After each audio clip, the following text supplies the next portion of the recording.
শুভ দুপুর বন্ধুরা, আশা করি সবাই ভালো আছো। শীতকাল পড়ে গেল, শীতের দুপুরের আয়োজনে হলো ভাত, কাঁচা লঙ্কাটা বেসন দিয়ে ফ্রাই করা হয়েছে, তার সাথে আছে উচ্ছে আর কুমড়ো ভাজা, আর আছে লাউয়ের চোখলা আলু দিয়ে ভাজা করা হয়েছে, আর আছে মুগ ডাল। মুগ ডালটা খাওয়ার জন্য রেখেছি ফুলকপি আর ছোটো ছোটো বেগুন দিয়ে পাকোড়া করা হয়েছে।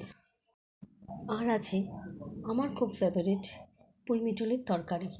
মাছের মাথা দিয়ে এই পুঁইমিটুলির তরকারিটা করা হয়েছে, ভীষণ ভালো লাগে এটা খেতে। তার সাথে আছে কাতলা মাছের ঝোল, আর আছে আমলকি দিয়ে আচারটা করা হয়েছে। শীতকালে আমলকি খুব পাওয়া যায়, তাই আমলকিটা দিয়ে আচারটা বানানো হয়েছে। আর সবশেষে আছে মিষ্টিমুখ করার জন্য নতুন গুড়ের রসগোল্লা। তো আজকের আয়োজন তোমাদের কেমন লাগলো অবশ্যই জানিও।